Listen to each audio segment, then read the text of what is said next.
Chapter 1. A Pipe, a Promise, and a Lie.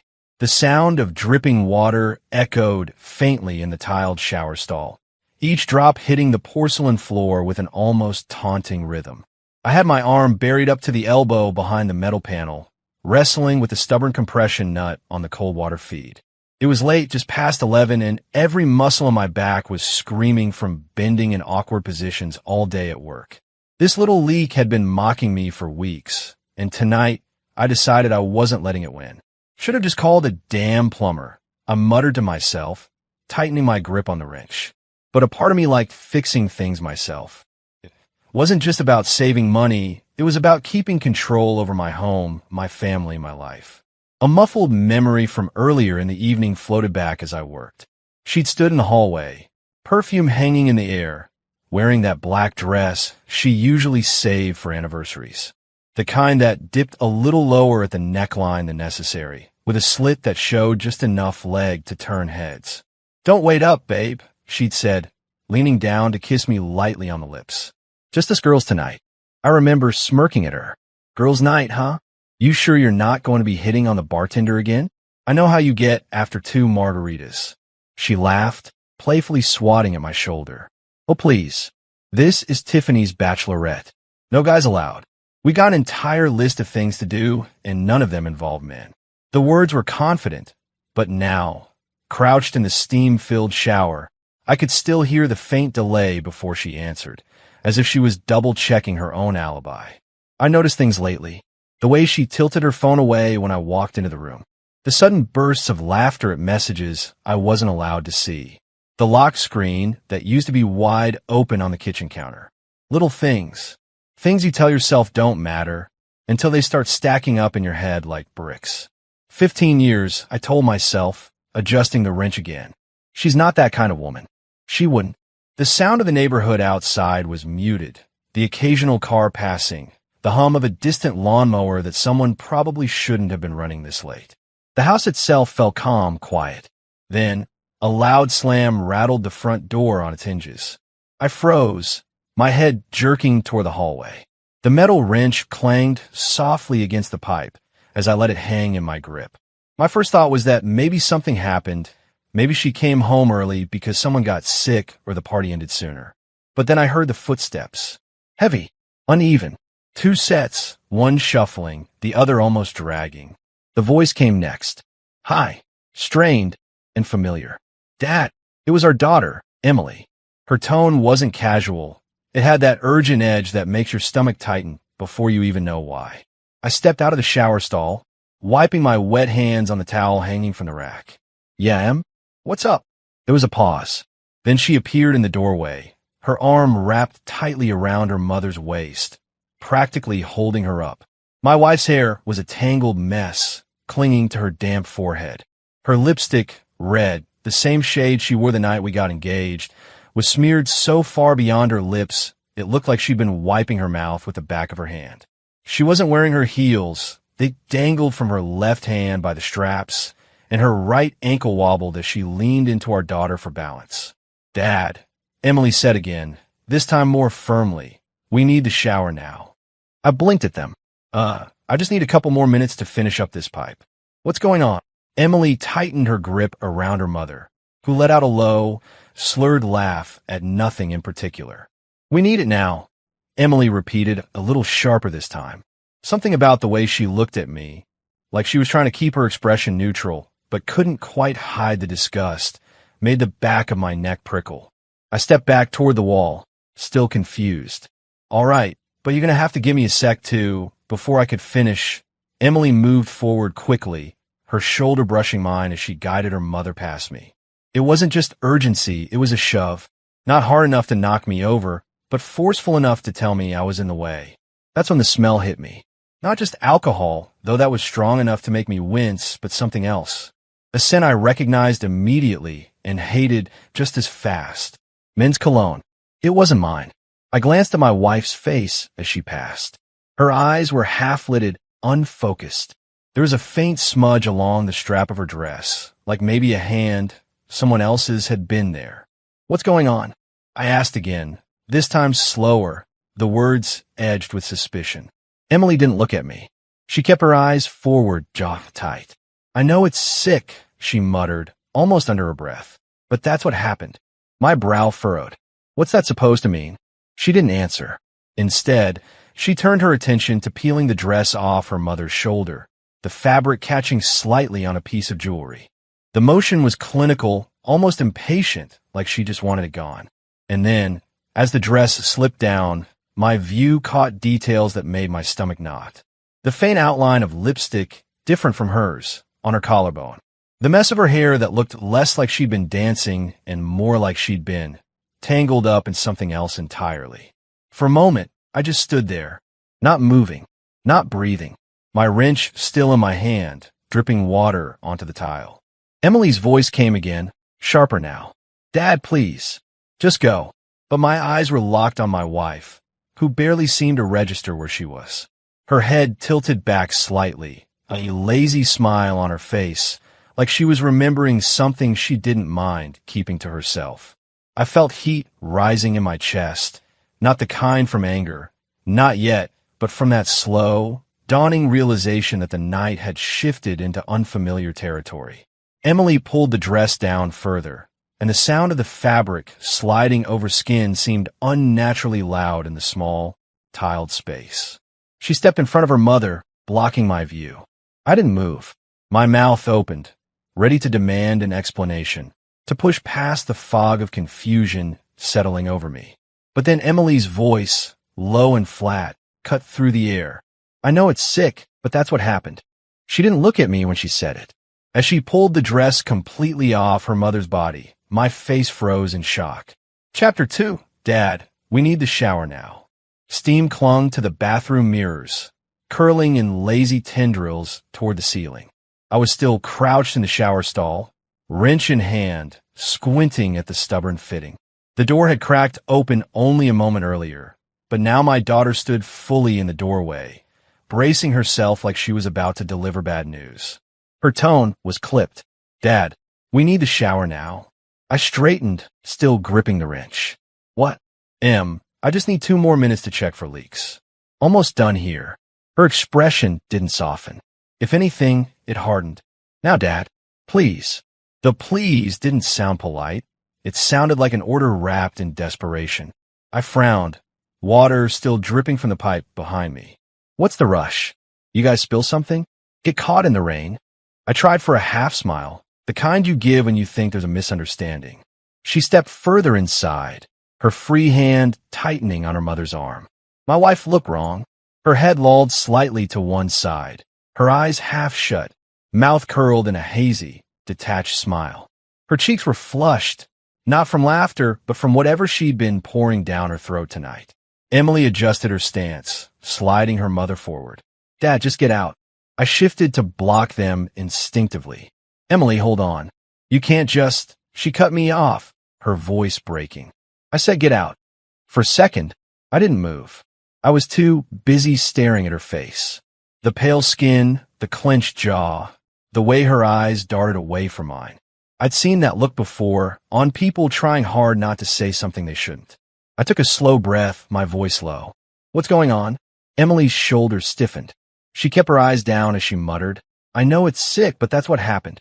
The words hung in the steam like smoke. Sick? My chest tightened. My gaze slid to my wife, who gave a little laugh. Out of place, too carefree. What happened? I pressed, stepping toward them. Emily ignored me, adjusting her grip as if my wife might collapse without warning. She maneuvered her toward the shower stall, but I wasn't moving. I noticed it, then really noticed it, the smell. Not just alcohol, though it was thick enough to choke on. No, this was sharper, cleaner, and distinctly male. Cologne, the kind that announces itself before the man wearing it even enters the room. It hit me so abruptly I blinked, as if I'd walked into a wall. That scent didn't belong to me. It didn't belong in this house.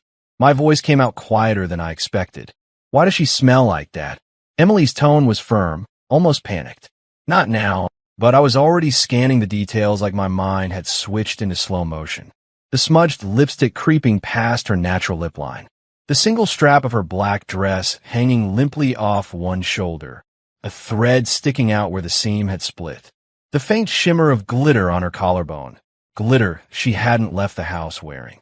Emily shifted again, trying to pull her toward the shower. My wife mumbled something under her breath, words too slurred to catch. I stepped sideways, blocking them again. Emily, stop for a second. Just tell me what's going on. Is she hurt? Did someone... Emily's eyes snapped to mine, then sharp and burning. You don't want to know, Dad. The look in her eyes wasn't teenage attitude. It was something colder, anger mixed with disgust, the kind you can't fake. I opened my mouth, ready to push back, but she suddenly shoved me, not hard enough to hurt, but enough to make me stumble back a step. The move shocked me more than the force. Emily had never shoved me before. Her jaw clenched as she turned her attention back to my wife. Let's get this off. Her hands went to the dress, tugging at the fabric. It caught briefly on my wife's hip before sliding down a few inches. From where I stood, the neckline drooped low enough for me to see a dark smudge near her collarbone. Lipstick, maybe, but not the shade she'd been wearing when she left the house. My stomach gave a slow, twisting churn. Emily yanked at the dress again, and the strap slipped entirely off. The smell of that cologne intensified, as if it had been trapped in the fabric and was now spilling into the air between us. I couldn't tear my eyes away. The whole scene felt surreal. My daughter, tense and mechanical in her movements. My wife limp and mumbling, the scent of another man threading through the steam. What happened? I asked again, but my voice was different now, lower, steadier. The question wasn't for clarification anymore. It was a demand. Emily didn't answer. She kept working at the dress, her mouth pressed into a thin line. I looked back at my wife. Her head lolled forward slightly, and she gave a half smile, like she was remembering something private, something she had no intention of sharing. I took a step closer, scanning her face. The smudged makeup, the faint mark just under her jaw that looked suspiciously like a kiss that had been half wiped away. My pulse was loud in my ears now. Emily, I said, my tone firm, I need you to know. She cut in, her voice sharp and final. Just know. The dress slid further down, pulling loosely at my wife's waist. The sound of the zipper scraping against the fabric was strangely loud over the soft hiss of the bathroom fan. I glanced down. The torn seam on the strap wasn't an accident. It had been yanked hard enough to split the stitching. The wrench in my hand felt heavier. I realized I was gripping it tightly, knuckles pale. I didn't remember tightening my hold on it, but my body was coiled, ready for I didn't even know what. Emily's breathing was quicker now, shallow, like she was rushing to get through this before something else could happen. I wanted to ask 100 questions. I wanted to demand answers from both of them. But my daughter's eyes were clear. Whatever she'd seen tonight was something she didn't even want to describe. She gave the dress one last tug, her voice low and steady. I know it's sick, but that's what happened. She didn't meet my gaze when she said it. As she tried to pull off her mother's dress, my eyes caught everything at once. The smeared makeup, the torn strap, and that heavy, undeniable smell of cologne. Men's cologne. Chapter 3, Flashback to the red flags. It's strange, looking back, how the warning signs never show up all at once. They creep in like a draft through a cracked window. You barely feel it until the whole room's cold. It started a few weeks before that night. We were in the kitchen one Saturday morning. I was at the stove, flipping pancakes for Emily, and she was scrolling on her phone at the counter, coffee in hand. Out of nowhere, she said, "Oh, by the way, Tiffany's bachelorette party is coming up. I'm going." I remember turning my head, just enough to glance at her over my shoulder. "Bachelorette party? That the one with all your coworkers?" "Yeah," she said, eyes still glued to her phone. "It's going to be all girls, no guys allowed. You don't have to worry." The words were quick, almost rehearsed. I chuckled, sliding a pancake onto a plate. When you have to start with no guys allowed, it kind of makes a guy worry. That got a laugh out of her, light, airy, but with this edge of defensiveness. "Relax. It's not that kind of thing. We're doing a spa day, dinner, maybe a little dancing." That's it. At the time, I believed her. Or maybe I wanted to believe her. 15 years of marriage earns a certain level of trust, right? But as the weeks moved closer to the party, I noticed her mood shifting in small ways. She started caring a lot more about her appearance. Not that she ever let herself go, But this was different.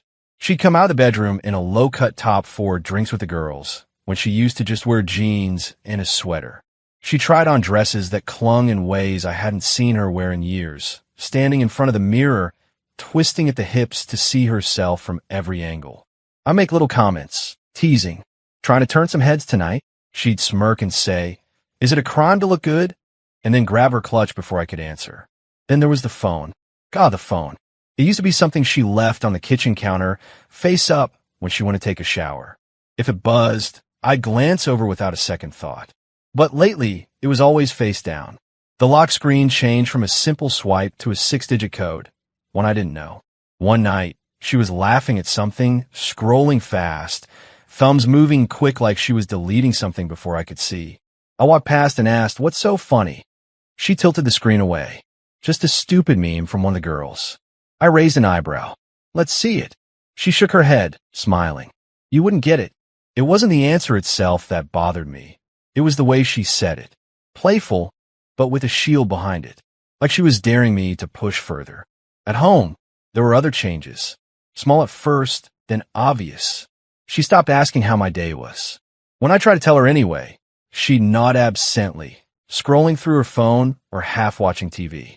Dinners became quieter, the long conversations we used to have replaced by short exchanges. "Work was fine," she'd say. "Yours?" "Long day," I'd answer. She'd hum an acknowledgement and go back to whatever was on her screen. The physical closeness started to fade, too. We used to sit on the couch together, her feet tucked under my leg, her head on my shoulder. But now, she'd sit at the far end, wrapped in a blanket, texting. In the bedroom, her excuses piled up like laundry in a corner. "I'm too tired. I got a headache.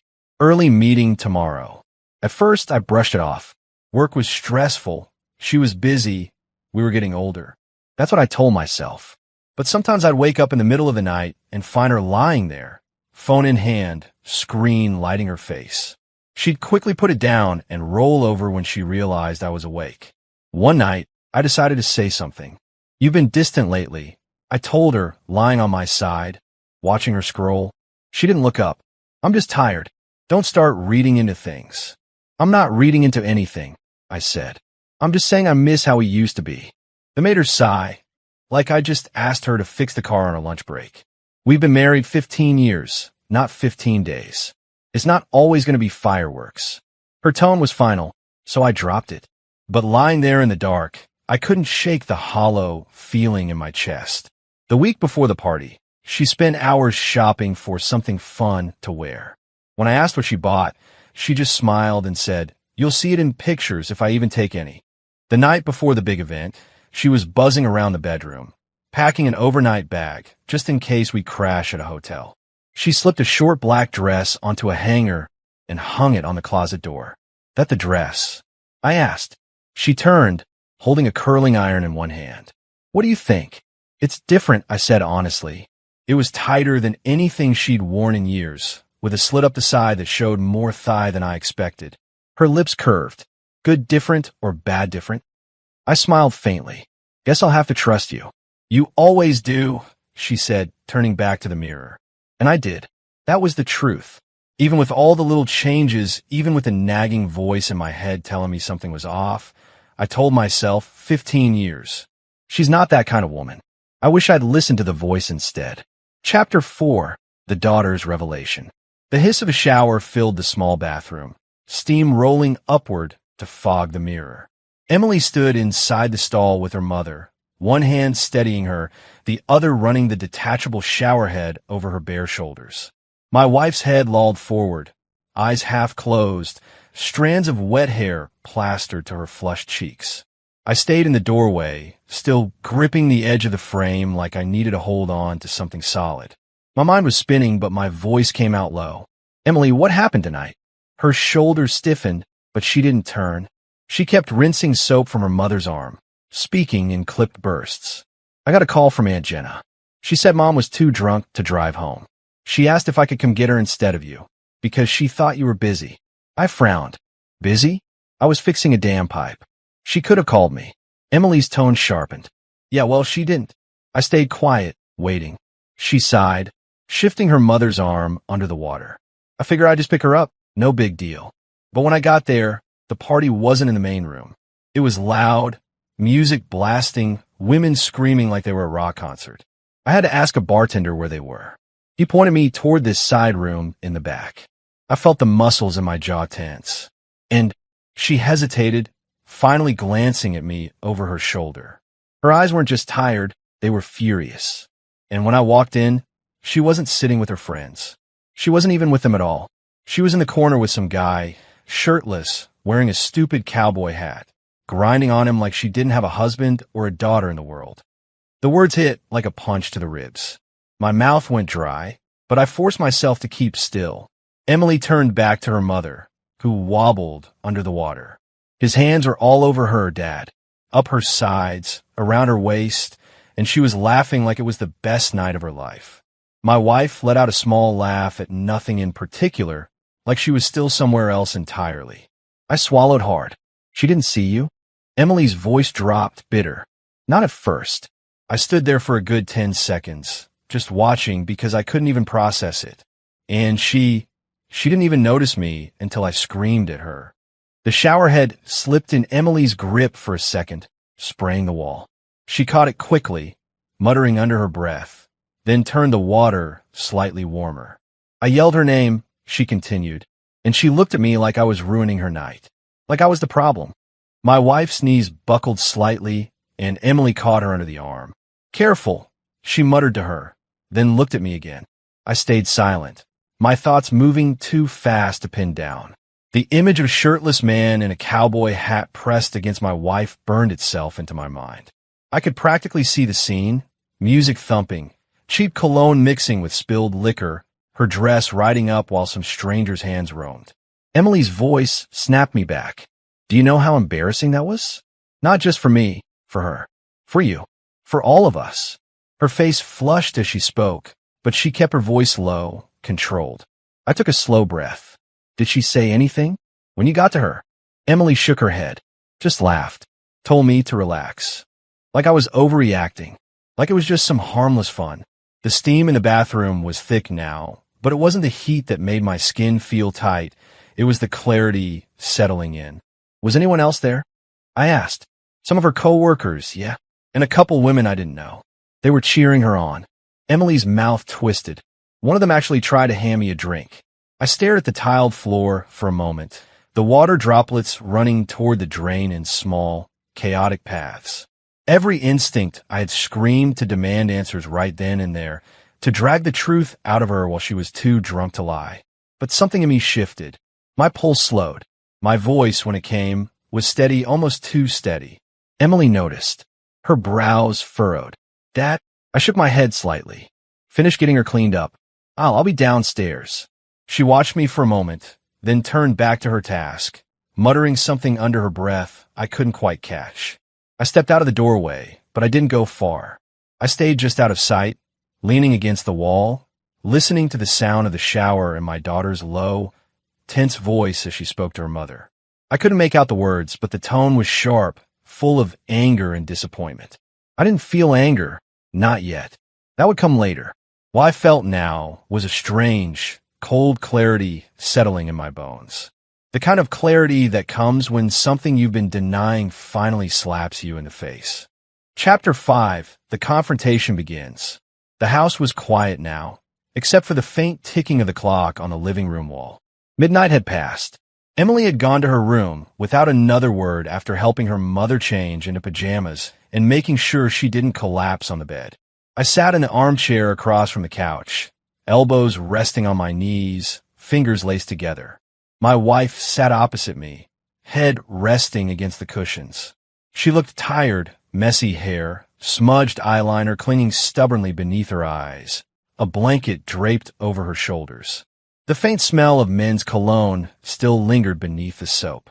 Her eyes fluttered open, glassy but not unfocused anymore. She let out a dry little laugh.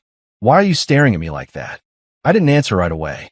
I just watched her, letting the silence stretch long enough to make her shift uncomfortably under the blanket. Finally, I said, "You're sober enough to talk now." She smirked, a lazy, dismissive curl of her lip. Talk about what? I leaned back in my chair, still calm, still steady. About what happened tonight. Her smirk faltered, but she forced it back quickly. Oh, that. She gave a short laugh. Babe, it was just a joke. Harmless fun. One of the girls hired a stripper for the bachelorette. That's all. Nothing serious. Nothing serious. I repeated, my voice flat. She nodded, eyes darting briefly toward the floor before meeting mine again. I mean, come on. You know me. 15 years, right? You really think I'd... She broke off, pressing a hand to her forehead. Ugh, I shouldn't even have to explain this. It was just a silly moment. We were all laughing. I tilted my head slightly. Laughing? Yes, she said quickly. It was, look, I barely even touched him. He was doing his act, and she hesitated, her gaze flickering toward the hallway, as if checking whether Emily could hear. And you know how these things go. It's just part of the show. I let a small, humorless smile pull in my mouth. Part of the show. Her voice rose, defensive. Yes, part of the show. God, you're acting like I cheated on you or something. My tone stayed low, even. No, I said. I'm acting like a man whose daughter had to drag her drunk mother out of side room while she was grinding on a shirtless cowboy in front of her coworkers. Her face went pale. That's not what happened. I raised an eyebrow. It's not. She shook her head, too quickly. No, it will not exactly. I mean, yes, I danced with him, but it wasn't like that. You're blowing this way out of proportion. I let the pause hang in the air, watching her fidget with the edge of the blanket. Then I leaned forward slightly, my voice dropping into something sharper. You think I'm some chump who doesn't see the lipstick on your lies? She blinked at me, startled. Excuse me? You heard me, I said. Every word you've said since I sat down has been rehearsed on the fly. Your eyes dart every time you speak. Your voice cracks halfway through, and your story's already changed twice in the last 3 minutes. Her mouth opened, then closed again. That's not true. I cut her off, still calm, still deliberate. Sweetheart, if you're gonna lie, at least rehearse it first. Chapter 6, Digging for the Truth. It was nearly 3 a.m. when the house finally went silent. The living room lamp still cast a faint glow on the couch where she had fallen asleep, wrapped in a blanket, hair a messy halo against the cushion. Her breathing was slow, heavy, the kind of deep sleep that comes after too much alcohol. I sat in the recliner across from her, pretending to watch the muted TV, but my mind was running on a single loop. She's lying. It wasn't just the words she'd said earlier. It was the cracks in them, the way she flinched when I repeated her excuses back to her. The daughter's story. The smell of cologne that soap didn't wash away. At 3:27 a.m., her phone, resting on the coffee table, lit up with a notification. I glanced at it casually at first, but my eyes froze when I saw the name. Ethan Cowboy R. The glow faded, but my pulse didn't. I waited another 10 minutes, making sure her breathing stayed steady. Then I leaned forward slowly, like I was reaching for the remote, but instead, my fingers closed around her phone. It was warm from the light of the table lamp. The lock screen was her birthday, same as always. Too easy. The first thing I did was check the messages. Not the obvious ones. The chat with me was all grocery lists and pick up Emily at 5. I scrolled down until I found him. Ethan Cowboy R. The last message from him read, "Last night was wild. Next time, no interruptions winking face." I stared at that winking emoji until my vision blurred. My jaw tightened, my thumb hovering over the screen. Her reply had been sent at 11:47 p.m., barely an hour before Emily had dragged her home. I'll hire trouble. Don't tempt me. My stomach nodded. I scrolled further up, reading the messages from earlier that evening. Ethan, you better be ready tonight. I'm bringing my A game. Her, we'll see if you can keep up flirty.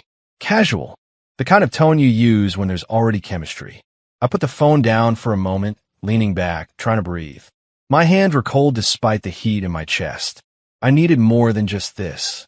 If I confronted her now, she'd twist it, spin it into something innocent, make me the jealous husband with trust issues. No, I needed her cornered. I slipped the phone back onto the table, screen down, exactly as I'd found it. Then I got up, went to the kitchen, and poured a glass of water just for the noise. When I returned, she hadn't moved. By morning, I had a plan. While she nursed her hangover with black coffee and aspirin, I busied myself with meaningless tasks, tightening the loose cabinet hinge, wiping down the counters, pretending not to watch her every move. When she finally went upstairs to shower, I took my chance. I pulled out my phone, scrolling through the contacts until I found Melissa, the wife of one of the guys from my work softball league. She'd been at the party last night, invited through some mutual friend. I hit call. "Hey, Melissa," I said brightly, my tone all easy charm. "Quick question. Did you guys end up splitting the bill for last night's party? I'm just making sure it's settled." There was a pause on the line, then a light laugh. "Oh no, we didn't." The maid of honor covered it. "You should have seen it though. Your wife was the life of the party. I didn't think she had those moves in her." My grip on the phone tightened, but I kept my voice smooth. "Moves? Oh," Melissa went on, clearly enjoying the gossip. "She was all over that cowboy. I swear, I thought he was going to pull a muscle trying to keep up with her. And then when he took his shirt off, she caught herself laughing again. Anyway, it was pretty wild. You should have been there." I forced a chuckle. "Yeah, sounds like it." We said our goodbyes, and I hung up slowly, staring at the screen. All over that cowboy. Didn't think she had those moves. I sat there for a full minute, elbows on the table, staring into nothing. The proof was stacking itself higher and higher, a tower I couldn't ignore. That afternoon, while she lounged on the couch scrolling through her phone, I went upstairs to our bedroom. I opened her closet, scanning through the dresses. One caught my eye, a short red one with a torn strap. I remembered seeing it crumpled on the bathroom floor last night when Emily had been helping her undress. I reached for it, lifting it to my nose. The faint scent of sweat, perfume, and that same musky cologne clung to the fabric. It was like finding the missing piece to a puzzle I didn't want to finish. I put the dress back carefully, exactly as it had been, and stood in the middle of the room for a long moment. There was no misunderstanding here. No playful, it didn't mean anything excuse that could erase the smell, the messages, the eyewitness account. Each confirmation tightened the knot in my chest. This wasn't a misunderstanding, it's betrayal. Chapter 7, The Explosive Truth. The air in the living room was thick, like the walls themselves knew what was coming. The late afternoon sun spilled in through the blinds, throwing long stripes across the coffee table where I'd laid out the evidence. My phone, screen lit with screenshots. A printed page of messages. A folded note with Melissa's handwriting confirming what she'd seen. And finally, Emily's own words, written in her neat, careful script, because she'd refused to even be in the same room for this conversation. My wife stood in the doorway, arms crossed, hair still damp from the shower. She looked at the table, then at me, narrowing her eyes. "What's all this?" she asked, forcing a laugh that didn't make it past her throat. I leaned back in my chair, my tone level almost casual. "It's the truth. All of it. Neatly packaged, so you can't pretend you don't remember." She glanced at the phone, at the printed screenshots. Her posture stiffened. "You went through my phone?" "Yeah," I said flatly, "and I'm glad I did." Her lips parted like she was about to launch into the usual performance. Righteous indignation, fake outrage, but I didn't give her the space. I tapped the first screenshot with my finger. "Ethan Cowboy R," I said slowly like I was reading the name off a police report. "Last night was wild. Next time, no interruptions." Her cheeks flushed, and she started to speak, but I cut her off again, swiping to the next image. Your reply. "Haha, your trouble. Don't tempt me." She pressed her lips together, hands curling into fists. It was harmless. I snapped, my voice still quiet but sharp enough to cut glass. "You were tangled up with him in a back room. Emily saw you. She had to scream to get your attention. You didn't even notice your own daughter standing there." Her head dropped, eyes darting toward the floor. I watched her chest rise and fall faster now. "Emily told you?" she murmured. I reached for the folded page and slid it across the table toward her. "She didn't just tell me. She wrote it down. Said she couldn't even look at you without feeling sick." That landed like a stone. Her hand shook as she picked up the page, scanning it quickly before setting it back down. I was drunk," she started, voice breaking now. "I didn't. Melissa saw you too." I interrupted again. "Said you were all over him on the dance floor. Said she didn't think you had those moves." "And the dress? The one with the strap torn?" Still smells like his cologne. Her shoulders hunched like she was trying to make herself smaller. The fight was leaking out of her, replaced by something raw, fear. Okay, she whispered. Okay, you're right. It happened. The words hung between us like smoke. Her eyes filled, and suddenly she was in motion, coming around the table, dropping to her knees beside my chair. She grabbed my hand, clutching it like a lifeline.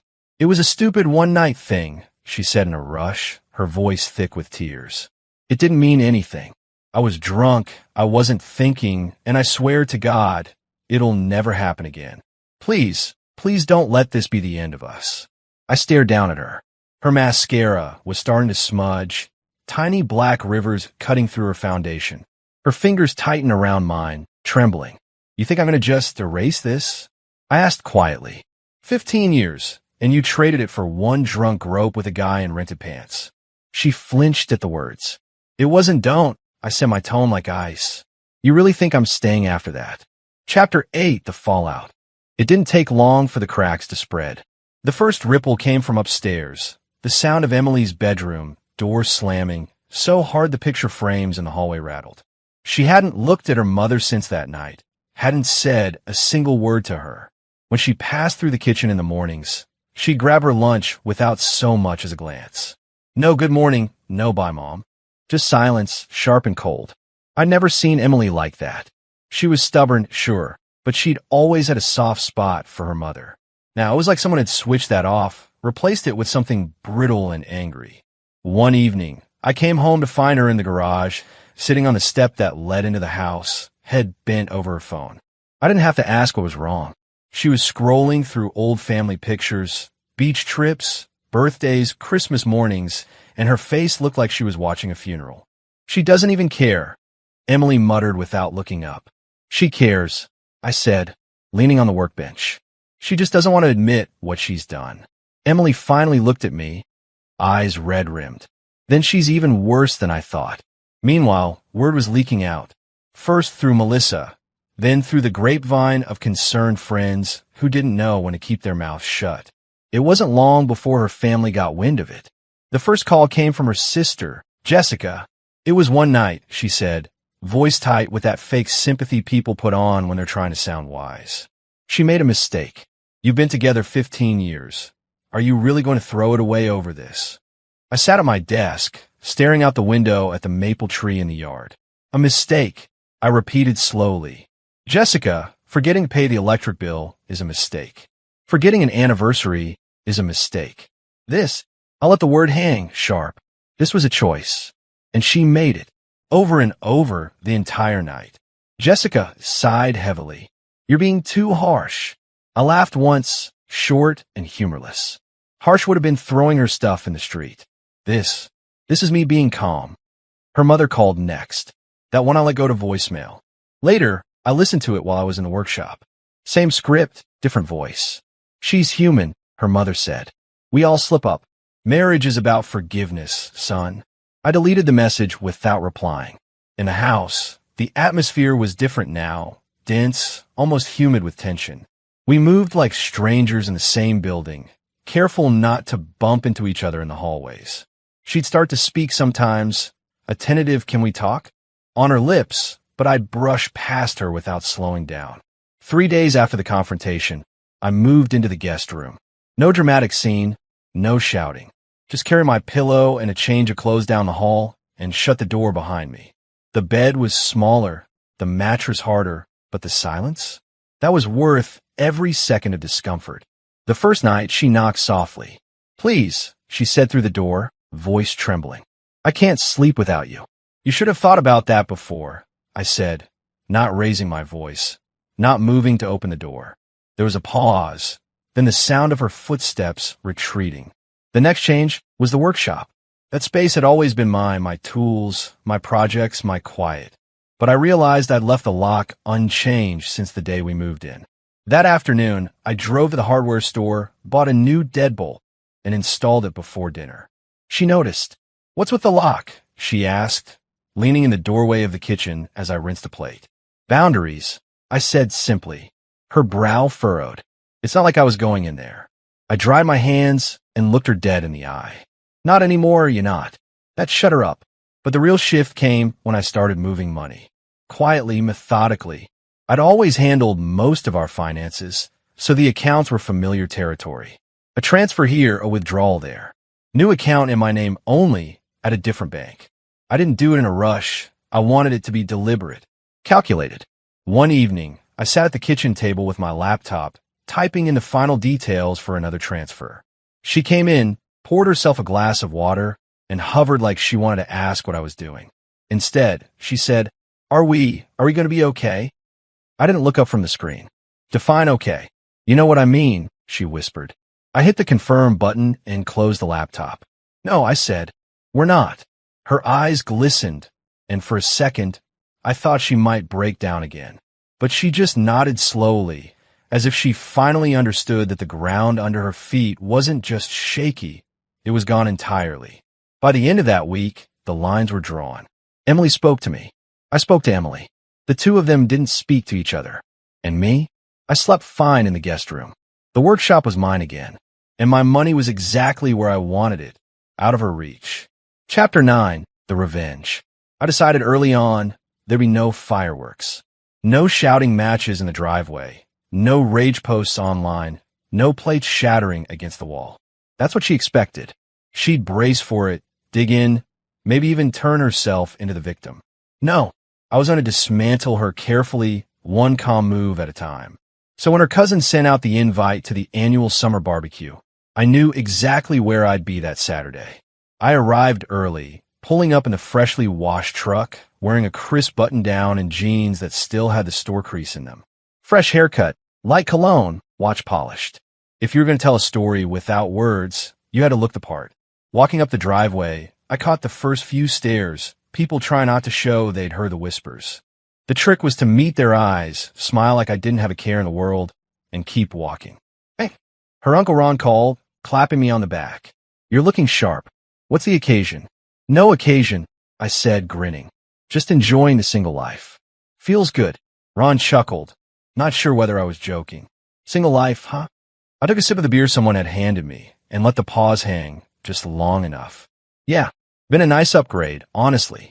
I didn't elaborate. Didn't need to. People can't stand unanswered questions. They'll fill in the blanks themselves. Through the corner of my eye, I saw her arrive 20 minutes later, wearing a bright summer dress that probably took her hours to choose. She scanned the crowd, expecting me to be brooding in a corner. Instead, she found me laughing with her cousin Mark about an old fishing trip. Her smile faltered. Good. The barbecue carried on, grilling, music, kids running through sprinklers.